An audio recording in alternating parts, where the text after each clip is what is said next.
way.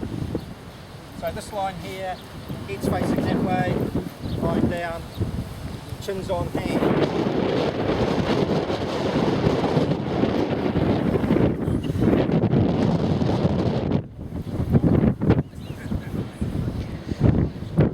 I better move these. Okay.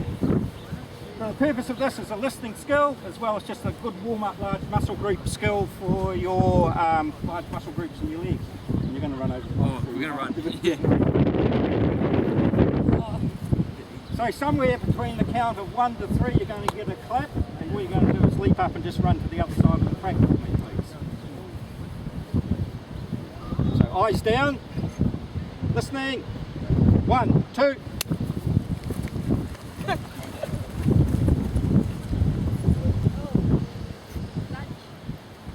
Okay, oh, you can do it from that side if you want. So I'm going to number you off, and I want the twos just to remain standing, please. 1, 2, 1, 2, 1, 2. And I want my twos just to come down here and observe something for me, please. Watch carefully.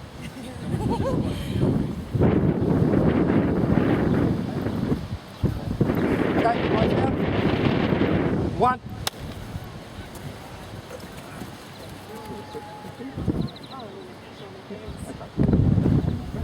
Okay, the group 1, come over here and you're going to be observers for a moment.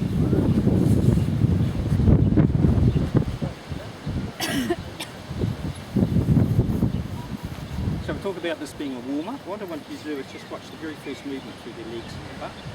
Position to get them. Okay, listening. 1, 2, 3. See the set position? So just over here for a moment.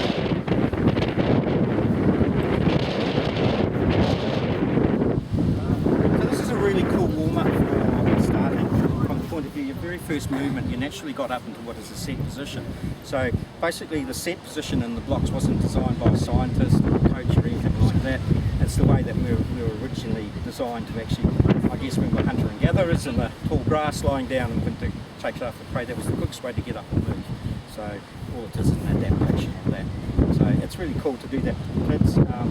Next phase I'll just move you on to here. It's just a tag competition using the same game. The kids really love this. So I want the 1s on the front line for me please, and the 2s just about half a metre behind me.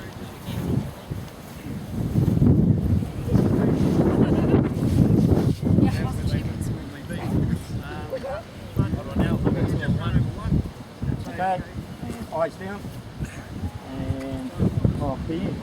You're injured still, aren't you? Ben can go 3. Oh, no, Mark will do it for you. Okay, so the idea is just to tag them before they get to the other side. So eyes down, chins down. 1, 2.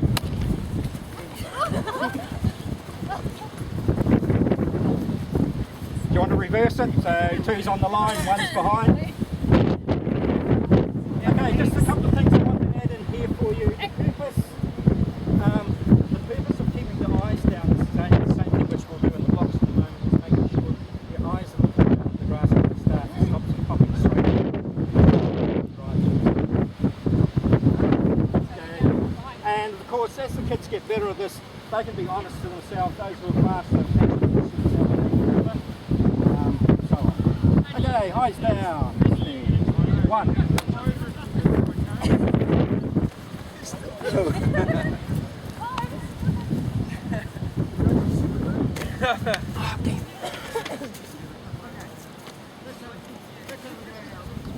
A modification for this for your class is that once you've got the tag game going, you can put your blocks on the back line here, so that you've got one group always coming out of blocks, and second group is still, so it's still a mass engagement instead of, in this case here, we've got 2 sets of blocks. You wouldn't get a lot of mass participation. Sorry, I've got you guys looking into the same. If we can just talk about the block positioning, the basic way, most traditional way of doing it is the heel is placed on the line, and it's 1 and a bit off, or 1 and a toe to the first block, and then 1 of your step to the next one. Do you know which leg you should be using? Or is it the natural? How we find that out? Yeah. So if just in your own space, if you're standing with your legs slightly apart, and what we're going to do is raise up in the toes and lean forward where you feel like you're going to fall, and a leg will come out in front more naturally than the other. Do it 2 or 3 times. Okay, here's the next trick question. It's not a trick question really. Which leg goes back in the blocks? Not so sure. Don't you want the one that's forward to go Back. back? Exactly. So the leg that is moving is the first leg that actually wants to move, so it's the back. And generally the standing leg is the leg that is going to give the drive to make you move. You'll also probably find that'll be the leg that they'll take off in the jumps as well. Yep. Okay, so one to the next block. If you haven't got blocks, we've got to sort of kind of work on a way that that works without blocks. So maybe just come over here so you're not going to start.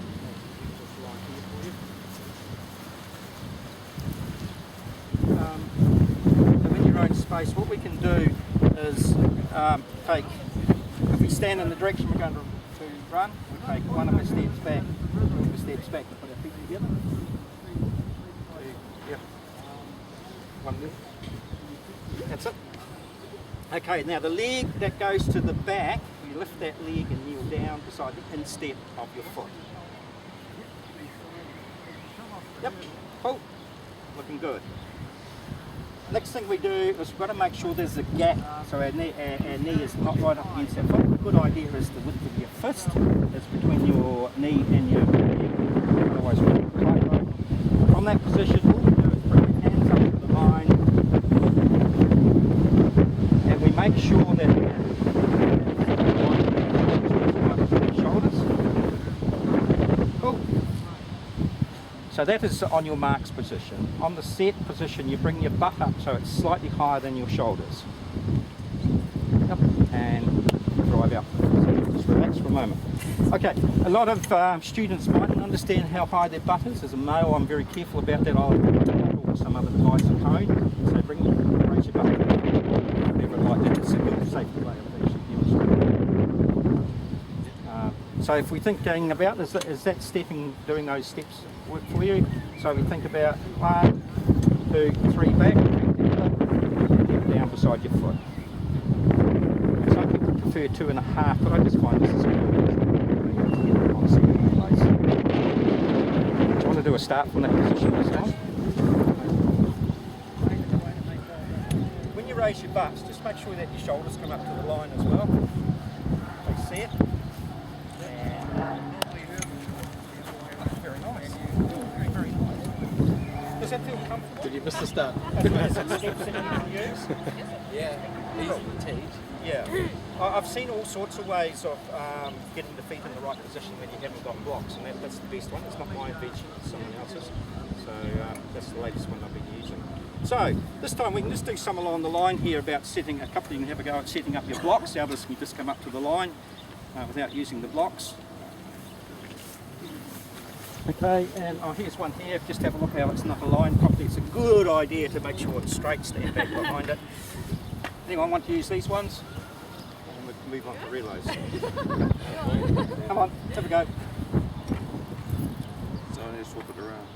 So two Just steps rock back. forward on your shoulders, Ben. Bring your, Lift them out. bring your shoulders up to the line. You might be just a little bit far back. That might be the thing that's going on. How much of your toe should be touching the, like, should your foot, like, toe should be on the No, track? the rule says that your feet must be on the blocks, but generally the toe is touching the track as well. So, Yeah. I'll talk about that as a separate issue if you like. So you want all your weight as far forward as you can get it. Well, not as far forward, but your shoulders should be parallel with the line if your elbow's slightly wider. Otherwise you're set too far back and you haven't got a forward momentum. The idea is if you took your hands away, you would fall forward, not down. Your back. About like I was going to fall When over. I was at school, I used to always like for the 130 and we'd have to use them. I have no idea. Okay, so do you want to have a little run out and I'll talk you through the rules for this. Normally it's on your marks. This is where you get into your blocks and set your feet up.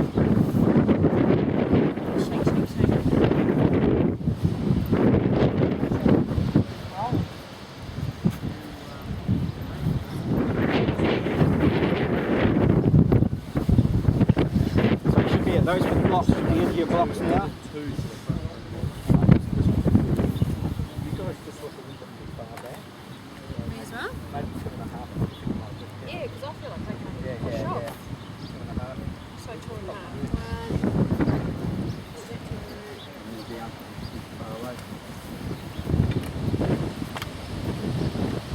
Okay.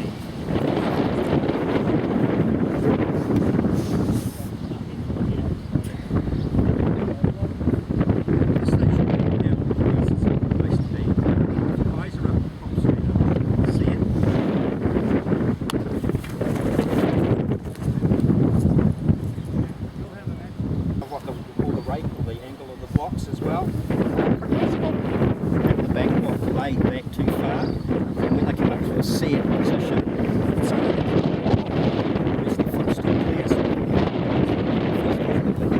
before they come out. So the best situation there is you have that up at a rate that is comfortable, that the foot actually lays right back on it. And normally this could be a wee bit steeper. Generally most people have 1 or 2 clicks.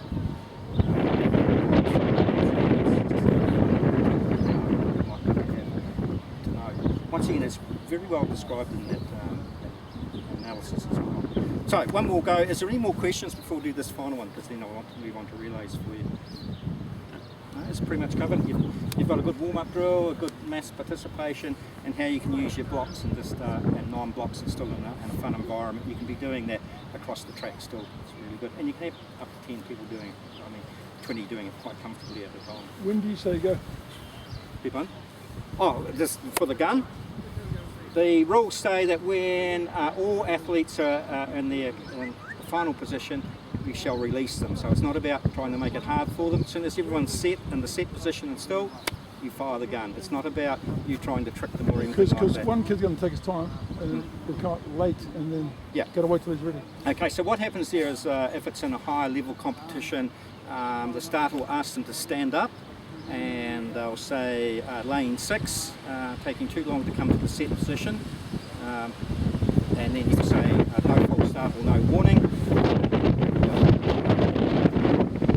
The idea of the start is to make it fair for everyone, and it's not about mucking around with them or anything like that. But if an athlete's mucking around, then normally a starter will say coming to the set position in a fast enough or timely enough manner, I think is the correct language. Or please come to the set position in a more timely manner. As soon as everyone's steady, on. This size down is really, really important. The eyes should be down at the track for about 6 metres out. Notice to say eyes, not head. You don't want the head tucked down, it's just eyes down. And then you'll get that low, like an aircraft taking off. So you get that slow driving action. As soon as people look up at the heads, they'll come upright and you'll start jumping up and down instead of making the ground disappear behind you down the track. Is there a slight leaning forward or just straight up? Oh no, just you lean as long as you can through that drive, 5 to 6 metres. Okay, one more start and then relay.